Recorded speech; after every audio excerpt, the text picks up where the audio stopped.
श्री महाप्रज्ञ गुरुवे नमः। ओम श्री महाप्रज्ञ गुरुवे नमः। आज पूरे विश्व में पीस मैनेजमेंट, शांति की व्यवस्था प्रबंधन के बहुत कार्य चल रहे, अनेक आंदोलन चल रहे। शायद एशिया की अपेक्षा यूरोप और अमेरिका में ज़्यादा चल रही, और उसका कारण भी है कि जिन लोगों ने महायुद्ध की अशांति को भोगा है, उनके मन में शांति के लिए और अधिक तड़प है। अनुभव कर चुके कि अशांति में कैसा होता है, परंतु उसके साथ एक बात जोड़नी जरूरी है कि अहिंसा के बिना शांति नहीं हो सकती। कोई शांति की बात ज़्यादा टिकती नहीं है। शांति अहिंसा की निष्पत्ति है। पहले अहिंसा की चेतना जागृत होगी तो शांति उसका परिणाम है। एक बहुत सुंदर आगम वाक्य है, शांति निब्बाण माह्यम, का शांति निर्वाण है। लोग कामना करते हैं मोक्ष मिले, तो मोक्ष कहाँ है? मरने के बाद मोक्ष मिले तो जीते जी तो मोक्ष का अनुभव नहीं होता, मरने के बाद होगा उसका पता नहीं है।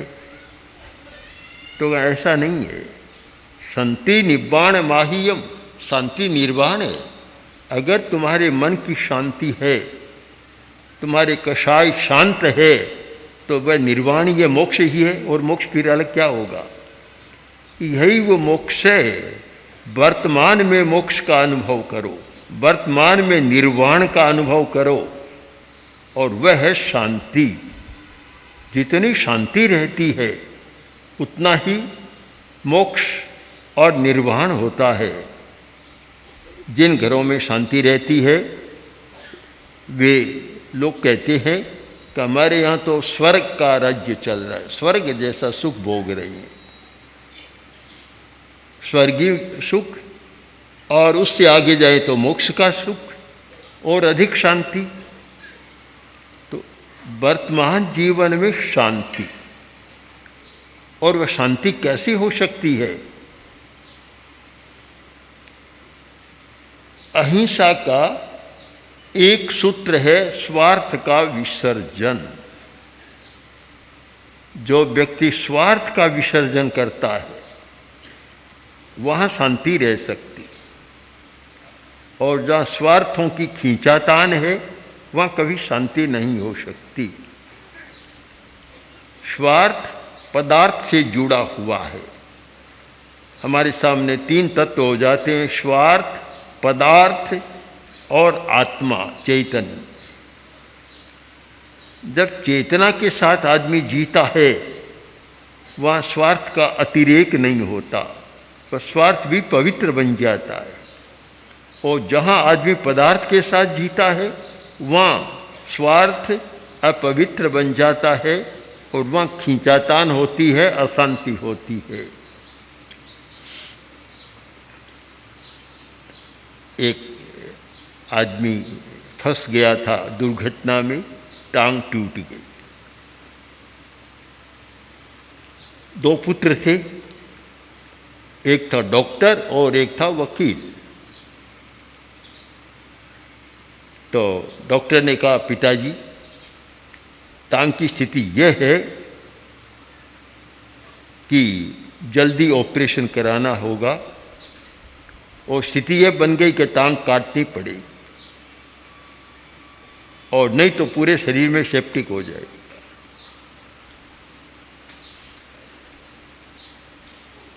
वकील बोला, पिताजी ये ठीक कह रहा है, टांग काटनी पड़ी, अभी नहीं, जब तक पूरा केस सज न जाए तब तक टांग नहीं कटानी।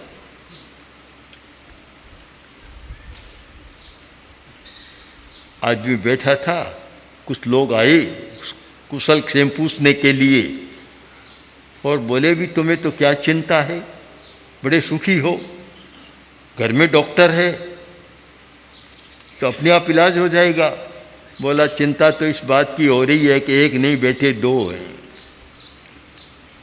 डॉक्टर तो कह रहा है टांग कटानी पड़ेगी जल्दी, और वकील कह रहा है कि अभी नहीं, कुछ समय जब तक केस पूरा सज न जाए, न्यायालय में चला न जाए और साक्ष्य न हो जाए, तब तक टांग कटानी नहीं। अब यहाँ पिता की चिकित्सा गौण हो गई और कितना जुर्माना करना है उस पर, वह मुख्य बन गया, धन मुख्य बन गया, स्वार्थ मुख्य बन गया। जहाँ जहाँ पदार्थ के साथ आदमी चला जाता है, पदार्थ की ओर झुक जाता है, वहाँ फिर चाहे पिता हो, माता हो, कोई भी हो, वे गौण हो जाते हैं और धन मुख्य बन जाता है। हर घटना के साथ हम देख सकते हैं, मीमांसा कर सकते हैं कि जहाँ स्वार्थ पदार्थ की ओर झुका और वहाँ समस्या पैदा होती है, और स्वार्थ चेतना की ओर झुका वहाँ समस्या पैदा नहीं होती, समाधान मिलता है। तो स्वार्थ बीच में है, एक और पदार्थ एक और चेतना, बीच में है स्वार्थ। इसीलिए हम स्वार्थ को बुरा भी नहीं कह सकते, स्वार्थ अच्छा भी होता है, और स्वार्थ को अच्छा भी नहीं कह सकते क्योंकि वह बुरा भी होता है। जब आत्मोन्मुख होता है चेतनोन्मुख स्वार्थ, तो स्वार्थ अच्छा बन जाता है, और वही जब पदार्थोन्मुख बनता है तो स्वार्थ बुरा बन जाता है। फिर पिता के स्वास्थ्य की चिंता नहीं रहती, अधिक पैसा कैसे ले सके जिसने दुर्घटना की है, वह चिंता मुख्य बन जाती है। पदार्थ का आकर्षण अशांति पैदा करता है, घर में भी अशांति पैदा करता है। पति पत्नी दोनों का सवाल था, और पत्नी बार बार पैसा पैसा मांगती। तो एक दिन पति रुष्ट हो गया और बोला तुम्हारे सामने और कुछ नहीं है, केवल पैसा पैसा, कोई दिमाग की बात ही नहीं है, दिमाग कभी नहीं मांगती, रोज पैसा मांगती हो। तो पत्नी भी बोली कि क्या मांगूं, जिसके पास जो हो वही मांगूं, तुम्हारे पास पैसा है, दिमाग तो है ही नहीं, तो मांगूं क्या फिर मैं। पैसा पदार्थ की ओर झुकाव हो जाता है। तो ये हर आदमी को निर्णय करना है कि शांति की बात करते हैं, हर आदमी शांति चाहता है कि शांति रहे, पर यह निर्णय कर लें कि तुम्हारा स्वार्थ किधर झुका हुआ है।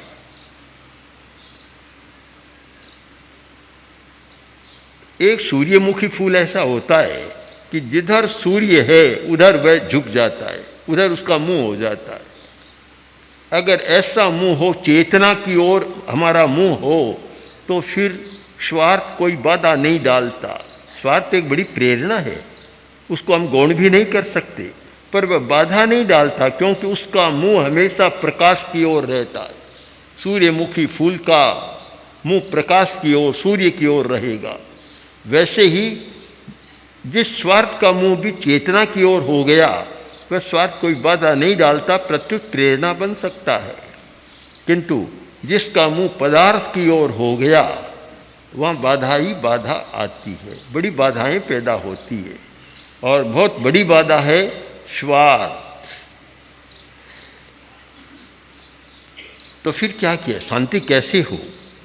एक सूत्र है, स्वार्थ का विसर्जन करना सीखो। विसर्जन, प्रेक्षा ध्यान में कायोत्सर का प्रयोग करते हैं। कायोत्सर क्या है? शरीर का विसर्जन। शरीर को तुम छोड़ नहीं सकते, जब तक जीना है तब तक कोई भी आदमी शरीर को छोड़ नहीं सकता, किंतु शरीर से चिपके मत रहो, समय समय पर शरीर का विसर्जन भी करते रहो। नाम ही है कायोत्सर्ग, मतलब काया का त्याग, उत्सर्ग कर देना, त्याग कर देना। बहुत महत्वपूर्ण शब्द का चयन हुआ है कायोत्सर्ग। महत्वपूर्ण इसलिए है कि आदमी उत्सर्ग करना नहीं जानता, त्याग करना नहीं जानता, इकट्ठा करना जानता है, विसर्जन करना नहीं जानता। विसर्जन, उत्सर्ग, त्याग ये एक कोटि में आ जाते हैं। छोड़ने की बात है, सब जगह छोड़ो छोड़ो छोड़ो। और ग्रहण करने में दूसरा शब्द आता है, तो कायोत्सर्ग, काया का भी उत्सर्ग करना है। तो पहला प्रश्न तो यह, शरीर का उत्सर्ग क्यों करना है? प्रेक्षा ध्यान के मर्म को समझने वाला इस बात को समझ सकता है कि ममत्व का सबसे प्रमुख केंद्र है मनुष्य का शरीर। मनुष्य का जितना अपने शरीर के प्रति ममत्व होता है उतना किसी के प्रति नहीं होता। सबसे ज़्यादा ममत्व है शरीर के प्रति। तो जब तक वह शरीर का ये विसर्जन नहीं करेगा, शरीर का उत्सर्ग या त्याग नहीं करेगा, तब तक साधना का रास्ता तो खुलता ही नहीं है, दरवाज़ा बंद ही रहता है। सबसे पहले शरीर को ध्यान देना है। 3 प्रकार के परिग्रह स्थानांग सूत्र में बतलाए गए हैं।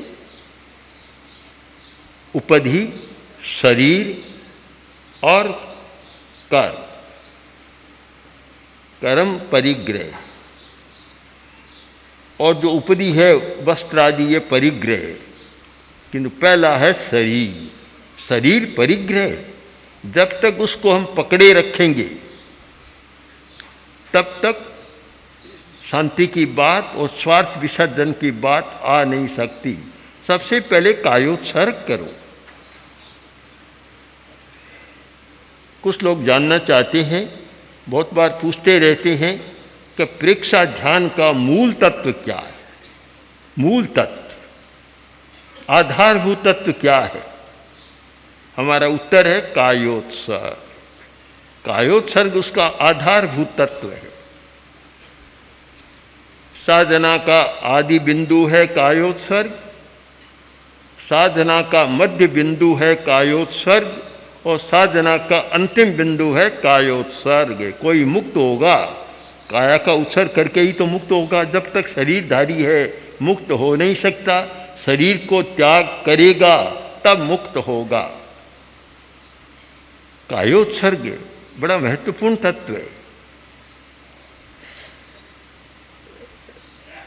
कायोत्सर्ग मन का भी है, यानी मन की चेष्टा को शांत करना, शिथिल करना, मन का कायोत्सर्ग हो गया। वाणी की चेष्टा को शांत करना, मौन करना, और मौन भी वास्तविक मौन। एक तो होती है औपचारिक मौन, एक वास्तविक मौन। औपचारिक मौन तो यह है कि बोला नहीं, किंतु इशारे इतने किए कि बोलने की कसर निकाल, या मौन में हूँ इतने किए कि शायद बोलने में जोर नहीं पड़ता, उससे ज़्यादा दिमाग को जोर पड़ गया। अथवा बार बार लिख कर देता है, तो बात तो वही हो गई, शब्दों का व्यापार। बोलता तो भी शब्द का व्यापार, लिख कर दिया तो भी शब्द का व्यापार। चिंतन तो करना ही पड़ा, और स्वर यंत्र को तो उतना सक्रिय होना ही होता है। और जब स्वर यंत्र सक्रिय है तो वास्तविक मौन नहीं होती। वास्तविक मौन है कंठ का कायोत्सर्ग। कंठ का कायोत्सर्ग, एक कायोत्सर्ग है पूरे शरीर का, एक कायोत्सर्ग होता है कंठ का। कंठ का कायोत्सर्ग, इसका मतलब है कि स्वर यंत्र को शिथिल कर देना। जब स्वर यंत्र शिथिल है तब वास्तव में मौन होता है। मन में बोलने की भावना है, शब्दों का व्यापार चल रहा है, और इशारा भी कर रहा है, जता रहा है। तो वह तो औपचारिक मौन तो ठीक है, भाई बोलता नहीं, इसको हम मौन मान ले, किंतु जो मौन का लाभ मिलना चाहिए वह तो नहीं मिलता है। तो वाणी का एक वचन का भी शिथिलीकरण, कायोत्सर्ग, कंठ का कायोत्सर्ग। जब हम दर्शन केंद्र पर ध्यान करते हैं या प्राण केंद्र पर करते हैं और विचार कम हो जाते हैं तो मन का कायोत्सर्ग हो जाता है, शिथिलीकरण होता है।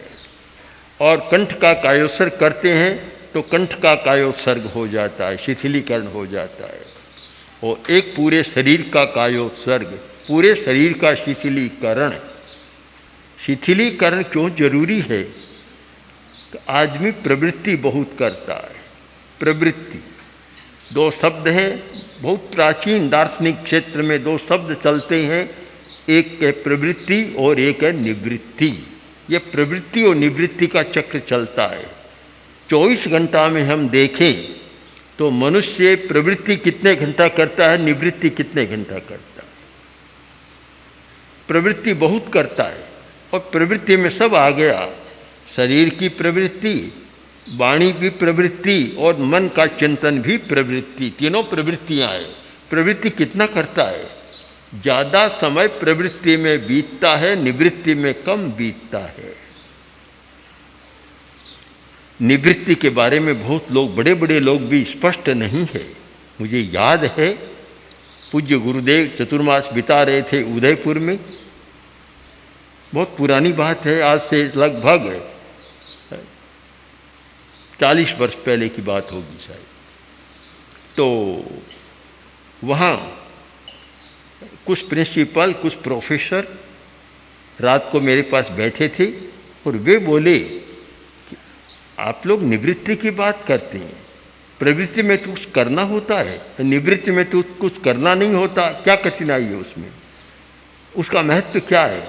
मैंने कहा कि निवृत्ति में जितना करना होता है प्रवृत्ति में तो उतना करना ही नहीं होता। अंतर इतना है कि प्रवृत्ति में बाहर के क्षेत्र में कार्य होता है और निवृत्ति में भीतर के क्षेत्र में कार्य होता है। हमारी चेतना निवृत्ति के क्षणों में जितनी जागृत होती है, प्रवृत्ति में कभी उतनी जागृत नहीं होती। प्रवृत्ति तो एक आच्छादन है चेतना पर। बहुत सारे लोग मानसिक दृष्टि से अस्वस्थ हो जाते हैं, मन अस्वस्थ होता है, गड़बड़ा जाते हैं। कारण क्या? कि जो ज़्यादा सोचेगा उससे वह पागलपन की ओर प्रयाण करेगा। निरंतर नहीं सोचना है, मन को भी निवृत्ति देनी चाहिए। मन को निवृत्ति कि सोचे और न सोचे, चिंतन बंद करे, चिंतन का चक्र बराबर चलता न रहे, कुछ क्षण सोचे और फिर बाद में मन को विश्राम दे दे, तब तो मन ठीक काम करेगा।